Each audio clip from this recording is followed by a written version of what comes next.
Hi there, this is Angela. Welcome or welcome back. Today, let's talk pattern tracing. Stay tuned.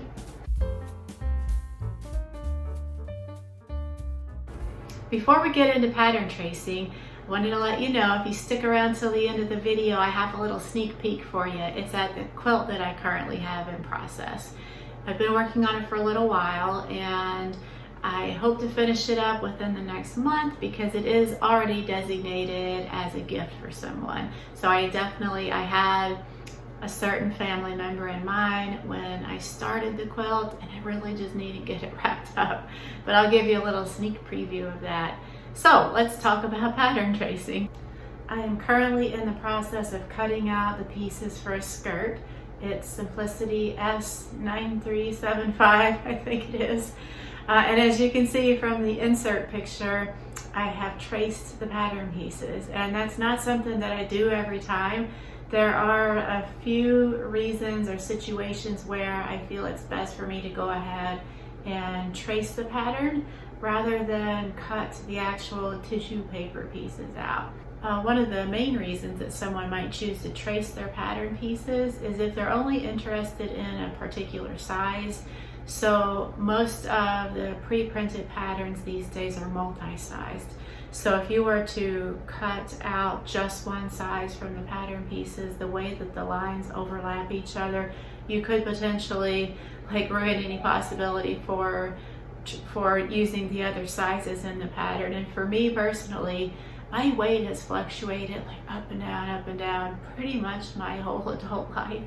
And there have been times where I cut and sewed a garment out of one particular size, and then years later, maybe I loved the garment so much I wanted to make it again, but now I'm a different size, so I couldn't use that pattern again. Another reason that someone might choose to trace a pattern is if they're trying to preserve a vintage pattern. So they could have a true, really old time, 1930s, 40s, 50s, 60s, or what have you pattern, and it is still factory folded, uncut. So that's pretty rare. They're out there, but they're not that common, and when you find one, they tend to be very pricey. So someone may choose to trace a pattern in that case to preserve the original vintage pattern.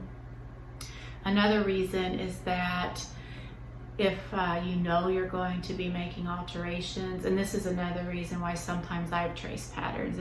If I know up front that the pattern's going to require some adjustments, pretty major-ish kind of adjustments, I will go ahead and trace the pattern. Even if I'm not sure it's something that I may make again, I might still go ahead and trace the pattern just so I can make those adjustments on the tracing paper. It just makes it a little easier to make adjustments to the pattern. So, and I'm sure there's probably other reasons people might trace patterns. Do you guys trace patterns? If you guys do, and there's another reason or some other benefit you have, please do share in the comments so that we can all learn from each other.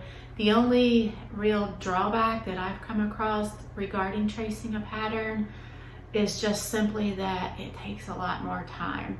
So you have to weigh that in, and sometimes it might be better just to go ahead and cut the tissue when you think about all the time it's going to take to trace the pattern. And maybe if you really love it, and if it's a currently in print pattern, you could just wait till the pattern goes on sale and buy it again for $1.99. Or if it's you guys know that I'm new to the PDF pattern world, but I would think that if it's a PDF pattern that you're printing yourself, you just print it in a different size, so nothing lost. So there are a number of different types of paper that people use to trace patterns. I use this medical exam table paper. Comes on a roll. Sorry for all the crinkling, I know that may be loud, but it's very thin. You can easily see through it. And I bought this in a case of, I think, 12 rolls, and I think it'll last me pretty much forever.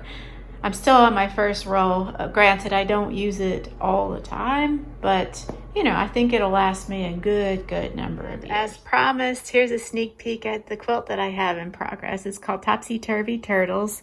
Isn't that cute? So adorable.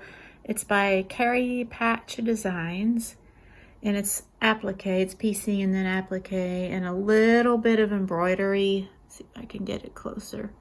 It's not focusing, but some of the things are embroidered on here, such as the antenna and the little faces on the turtles and so forth. Here's my progress so far.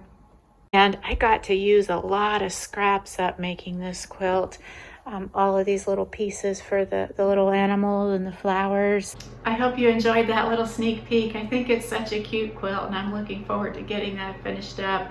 And one other thing to tell you before I sign off is that recently Stephen Bland of Bland Designs and the Idiot Quilter, I love his channel name, I'll put a link to it below, was kind enough to do an interview with me on his channel. So I will definitely include that link, and if you're interested in that, please do go take a look. And also, if you're not familiar with his channel, I would strongly encourage you to take a look at it. He's really good. He's very entertaining.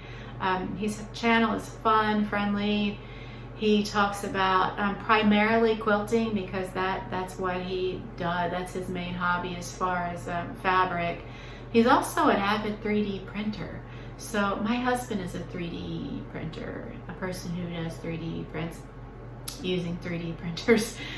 So you can learn a lot about that too, if that's something that you're interested in. He does reviews on other channels.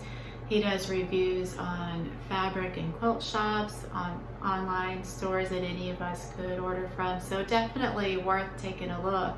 That's all I have for today. I hope you found this interesting, and I appreciate you watching. Thanks for hanging out with me in my sewing room, and until next time, bye.